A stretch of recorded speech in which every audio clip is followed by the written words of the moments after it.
Now we take a step back from the headlines to ask the questions Nigeria deserves answers to. On May 30th, retired Major General Rabi Abubakar, former Director of Defense Information, was abducted alongside his wife in Matazau, Katsina State. Days later, a video surfaced of the couple appealing for help.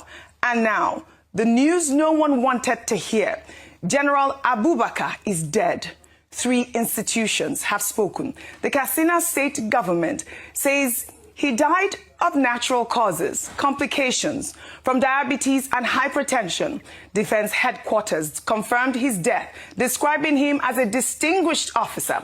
And from the presidency, Bayo Ononuga relayed President Tinubu's condolences and used the moment to reaffirm a hard line, declaring that the government will never negotiate with terrorists, and that the window of surrender first announced on Democracy Day has now closed. Now 3 statements, 1 death, and a funeral already conducted. Allahu Akbar. Allahu Akbar.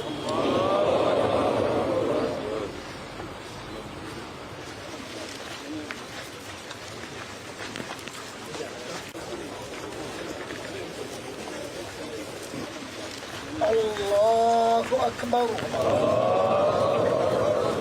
May his soul rest in peace. But this morning, Daily Trust is reporting that the general's family is pushing back on the statement issued by the Katsina state government. The general's son, Isiaka Rabi, and daughter, Ada Abubakar, dispute the claim that their father died of diabetes, insisting that he had no such history. So here is what remains unanswered. Who is telling the truth?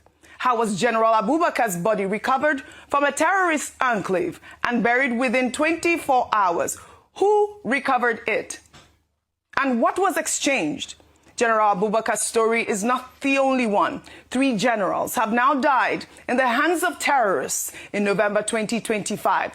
Brigadier General Musa Uba was ambushed by ISWAP in Damboa, Borno State, separated from his troops and used his own WhatsApp to beg for rescue. 3 days later, ISWAP released photos confirming his execution.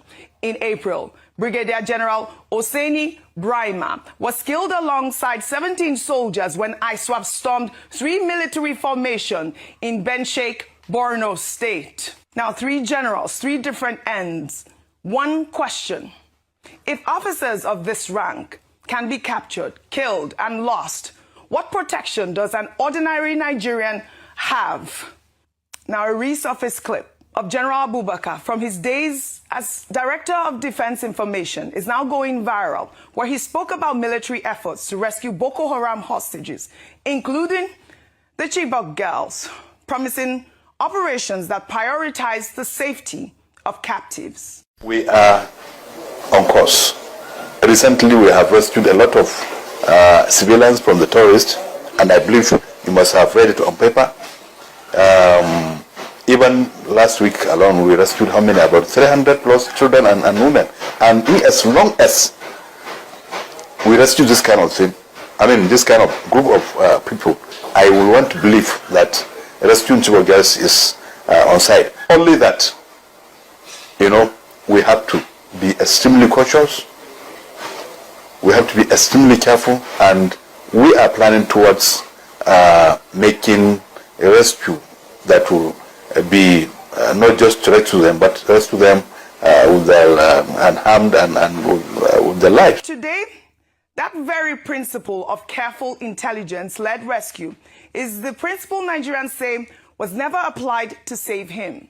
The irony has not been lost on social media, and tributes keep pouring in. Nigeria owes General Abubakar and his family the truth.